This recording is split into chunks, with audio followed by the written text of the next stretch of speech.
every once in a while, I find an op-ed that, really speaks to me.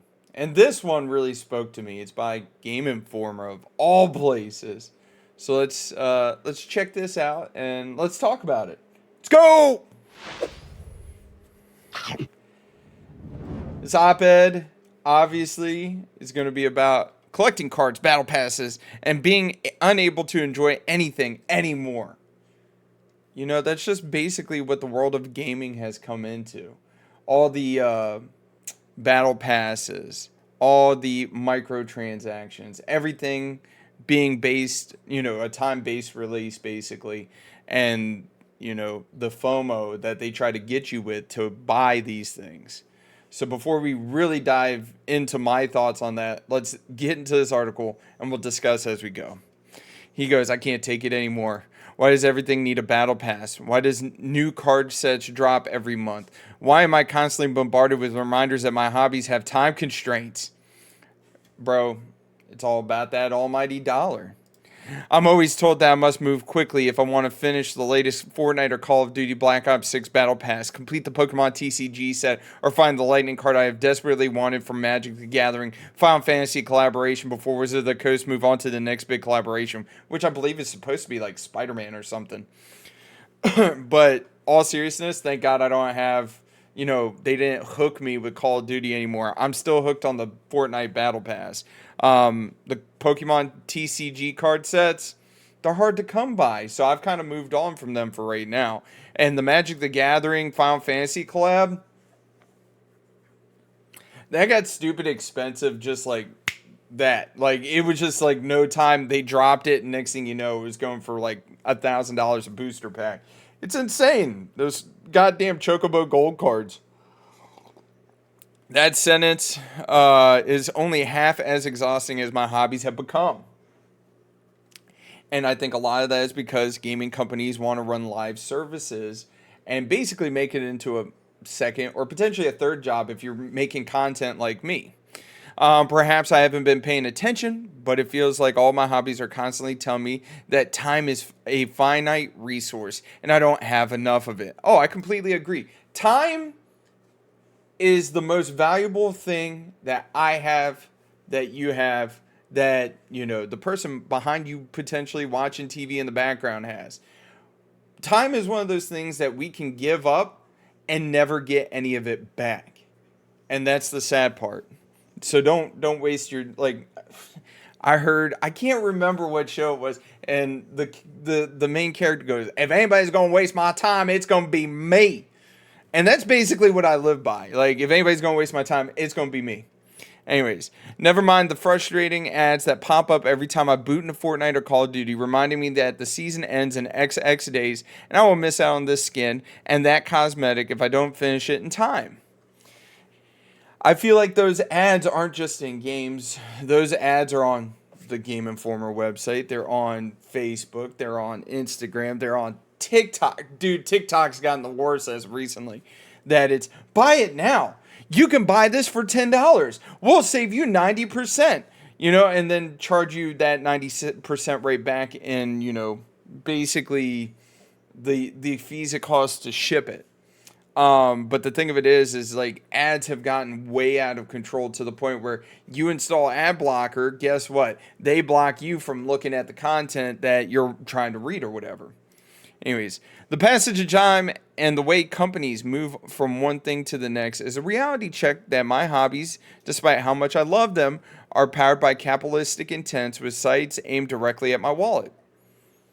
Absolutely it is. Because hold on just a second. At the end of the day, they just want to make that money. Hey, everybody, say hi to Sophie. Oh, look at the little one. Yeah, I have her in here. She was chilling with Emma, and now I turned her over, and Emma was letting her wander around the room. So, you ready to go back to the bed with your mama? All right, let's go put her back on her bed. Now that Emma's paying attention. Boom. We're gonna leave that in here. We're gonna run it, not edit. Anyways, I thoroughly enjoyed playing Marvel Snap, the mobile card game featuring basically every hero and villain from Marvel's comic book universe. But I couldn't keep up with the monthly seasons. No, because the insane part is a lot of those mobile games want to take time away from you, right? So they want you to invest 2 hours a day to potentially play. And what's insane to me is mobile games and handheld games, right?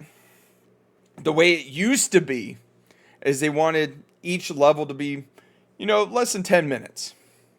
And now most of these mobile games aren't any better than the console games that you sit down and play in front of your TV. It's insane to me. Anyways, not only was Marvel asking for my money each month, but then the meta changes frequently with the introduction of new cards, and the second you opt out of the loop, you lose. I mean, it's microtransaction driven world. That's all it comes down to. I thoroughly enjoyed playing Pokemon trading card game Pocket, the mobile card collecting game based off of one of my all-time favorite franchises. However, after initially having months to finish up the first set, Genetic Apex, which I will admit, Pokemon TCG Pocket did kind of blow me away with the fact that I feel like they're dropping a card set every single month. On top of that, you opt into their subscription service. I think it's like $10 a month, $20 a month. And they basically give you a free booster pack every day. And, does it make it worth your money? Kind of. But, I mean, the juice isn't worth the squeeze when you really break it down. Anyways, the Pokemon Company began a monthly cadence of expansion releases. I quickly dipped out once I recognized the frustration and heartbreak I felt with the Snap was coming here too.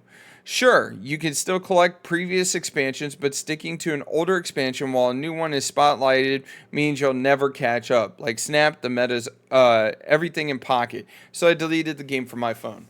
And yeah, the meta is Pocket, but at the same token, like, there's quite a few decks you can run in Pokemon TCG Pocket that are just so broken that you could just keep fucking running it. Like, the Celebi EX with Snivy's evolution. I'm drawing a blank on its name. But you run that, and let me tell you, 7 times out of 10, I'm winning. And that one's been broken. It's been around since the game came out. Like, there's no real counter for it. It's one of the metas. Anyways, even off my phone, this cadence I could never hope to keep up with is apparent. I jumped into collecting physical Pokemon cards with the release of 151 set a few years back. And that was the time frame where it was in a lull. Pokemon was kind of in a lull. They released the 151 set, and then it started to kind of pick up. It seems simple enough. It's just the first 151 Pokemon, and it heavily steeped in a nostalgic revisit the monsters and card designs I grew up with in the late 1990s. Imagine my surprise when at the same time Pokemon Company released a new set, and another one, and another one. Do I continue chasing 151? Mind you, the Pokemon card community is plagued with people flipping sets to chase profit, ruining it for genuine card collectors. Dude, he's 100% right with that. You can't even think about going to a Walmart, a GameStop, whatever retailer it is around you, to walk in, because 2 years ago, you could walk in and buy an ETB, no problem. Now, if you walk in and you find one booster pack, you have a chance of being punched in the face by, a scalper because he's like, I need to double my money on that. It's dumb. It's dumb. Anyways, or do I hop over to the new set, or do I buy the new binder? Try both. See, and that's the other thing I think Pokemon is suffering from its own success with the amount of different collector sets they release. Because they'll release an Elite Trainer box. They'll release a Super Ultra Premium collection, whatever you want to call it. Then they'll release a binder set, a poster set, a deck box set. And there's just so many different sets that they release that causes FOMO that people are like starting to fight over it. And it's dumb. I mean, it was like the picture the other day of these kids going to, I think it was Sam's Club, and buying up these collector's boxes from Sam's Club that was supposedly an exclusive to Sam's Club.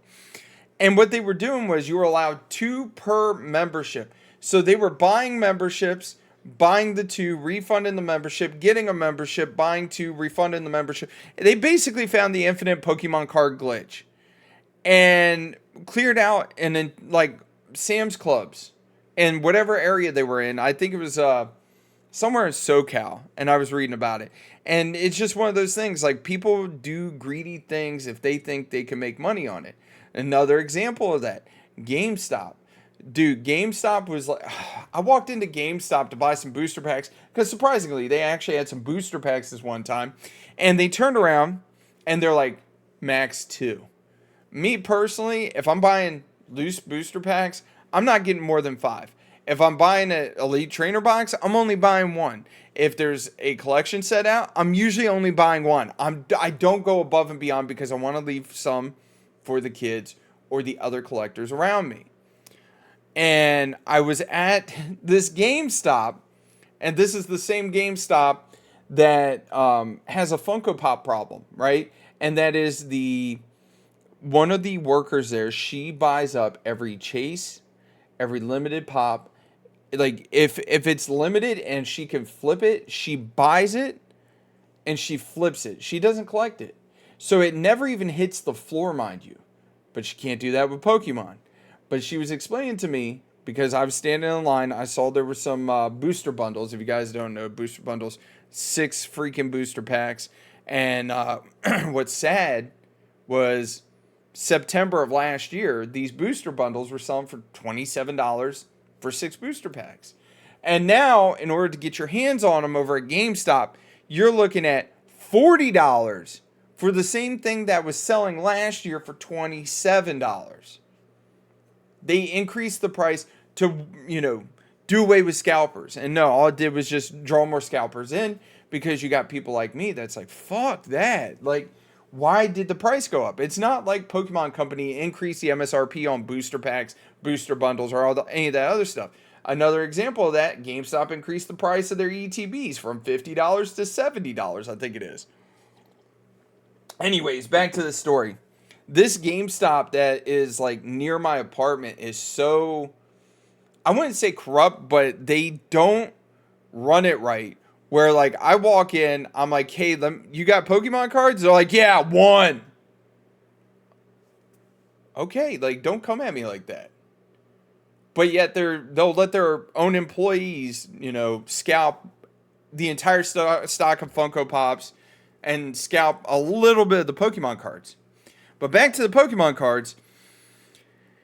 Basically, GameStop rule is 2 per membership. So the scalper that was in front of me in line at this GameStop was going in, and he had, mind you, not 1 membership, not 2 membership. He had 8 memberships, 8 of them. And on top of that, he was using a different debit card for every single transaction, because that was another thing that they told him they needed, is a membership and a different credit card. He was going around and clearing out these stocks at all these GameStops, all because he wanted to flip the product. And this goes into him saying right here, exhausted and overwhelmed, I stopped. Why? Because you can't find the products anywhere. And I felt bad because when I went last week looking for the limited edition or the limited run Tusk for solo leveling Funko Pop, which of course my store didn't have, I wonder why. There was a family that was right behind me, and they were waiting in line for Pokemon cards. And they had went through 4 different stores. I think it was like 2 Walmarts and 2 other GameStops that opened. And that's the other thing I don't get, is the GameStop over here next to me is only open for 7 hours a day. They're open from noon to 7, then they close. And they call it a day. I didn't understand that, but hey, to each your own. But at the end of the day, like, I feel bad because I ended up walking away empty-handed, even though there was, booster bundles there, just because, like, I saw that kid really wanted some Pokemon cards and be able to open the cards and make that core memory with his family. with her family. I was talking with the dad the whole time. He was a pretty cool guy.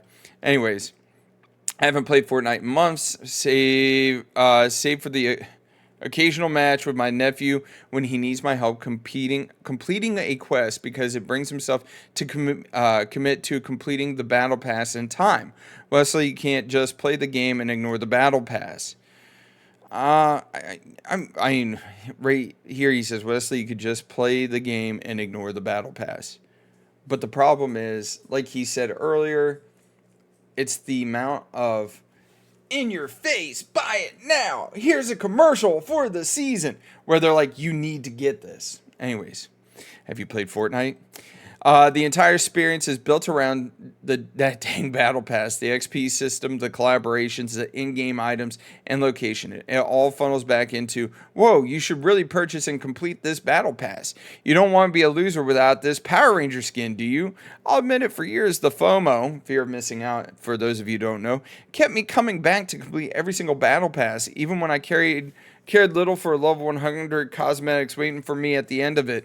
But not this time. For Fortnite, I just can't do it anymore. Well, and see, this is the funny thing, is that he's talking about the Power Ranger skin for this one. And this battle pass, the Power Ranger skin's dope. I'm, of course, going to unlock it. I'm like, I need like 20 more levels to get to tier 100.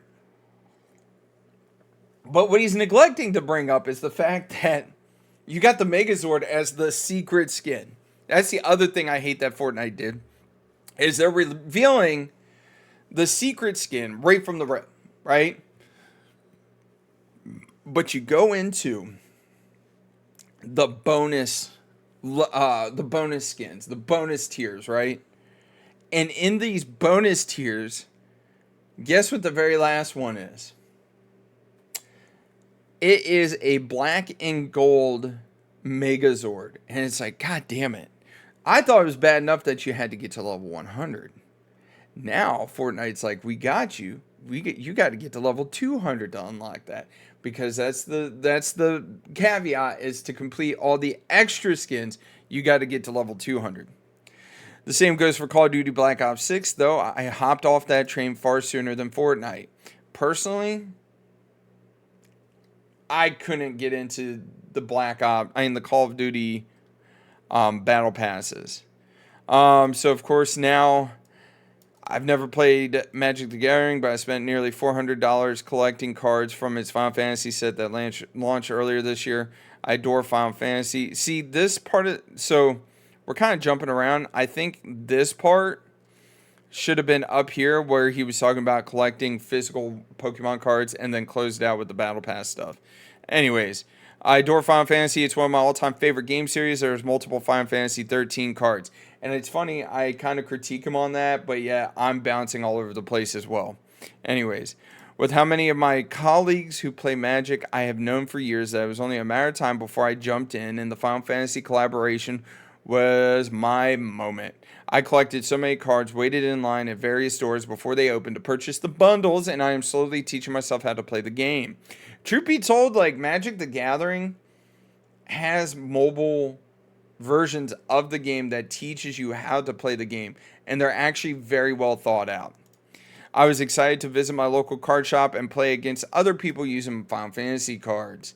I think that's actually a pretty cool, like, it's a community building thing. So, like, the crap part is like, I used to do that all the time. I would go out to like different TCG shops, different, comic book stores. I would go to like Pokemon Go events, and I would just meet and like make friends with a lot of people. Well, since I moved to North Carolina, I don't really have that foundation, shall we say, and I'm still trying to build that. And I've only been here like 9 months, granted, but it's kind of hard because like I may have to just download Pokemon Go, find a Pokemon Go Discord server somewhere in the area, and actually go out and meet people.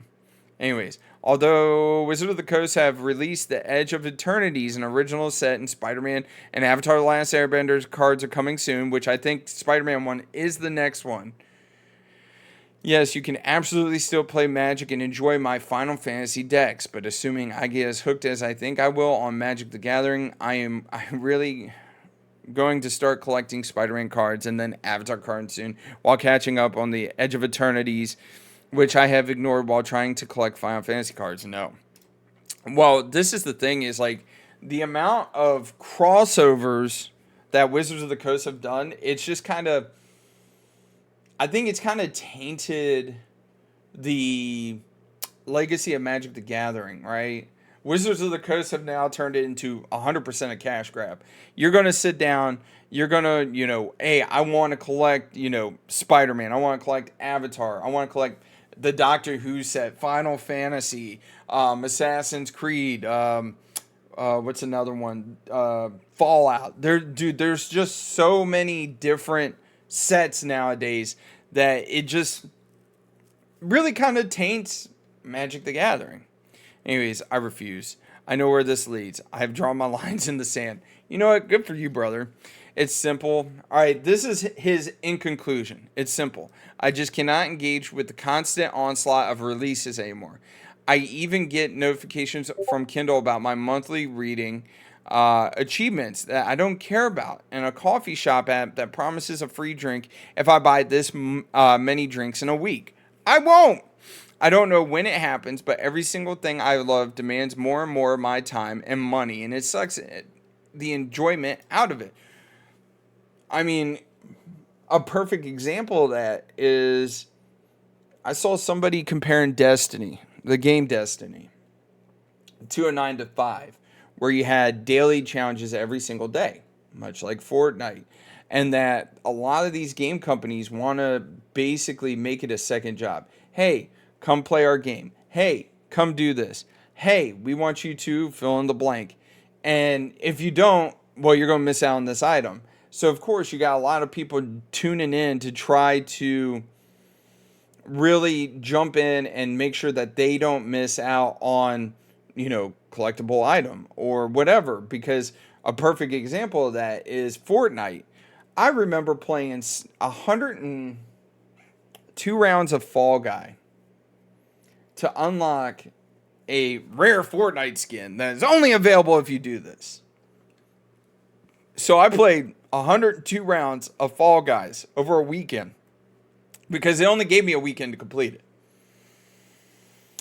Just for that skin to come out in the item shop a week later. The disappointment and frustration I had, because I was like, I don't want to play Fall Guys, but this is a pretty cool skin. They've been doing that for all kinds of stuff. Hey, complete these challenges, get the Cyber truck. Hey, complete this to get, this skin for it. It's just ridiculous. And to me, it's not really worth my time to really put in the grind anymore, considering they're just going to drop it in the item store. So if it's something that's really cool that I want, I might grind for it to save some money, or I might just say fuck it and buy the skin or the car or fill in the blank when it hits the item shop, because it's only a matter of time before they do it. Anyways, let's finish up this article. I don't even have an uplifting thesis statement to end on. It just sucks. I'm tired of collecting cards. I'm tired of battle passes and everything. I'm tired of having to enjoy hobbies by following monthly cadences I can't keep up with. These things are supposed to be fun, but I'm just tired. You know what, Wesley? You're right. Thank you, man. But it's just, when it comes down to it, at the end of the day, like, it's all what... Let's go full screen.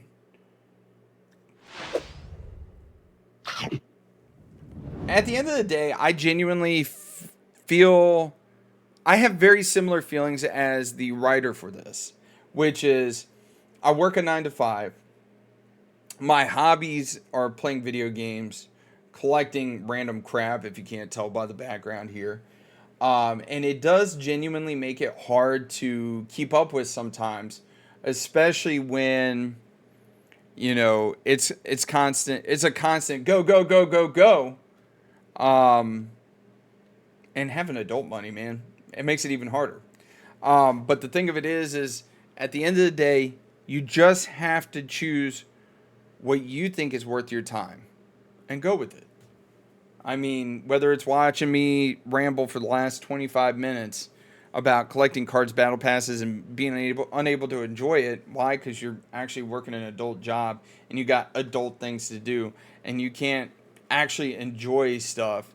Or, if it means going and grinding out battle passes, fucking do it. Do what makes you happy. That's why I always tell everybody, do what makes you happy. Whether it's taking, taking pictures on a beach, taking pictures of clouds, loving on your puppy dogs, or, you know, doing something embarrassing. Like I told my brother, and mind you, my brother's a much bigger, like physically bigger than me, man.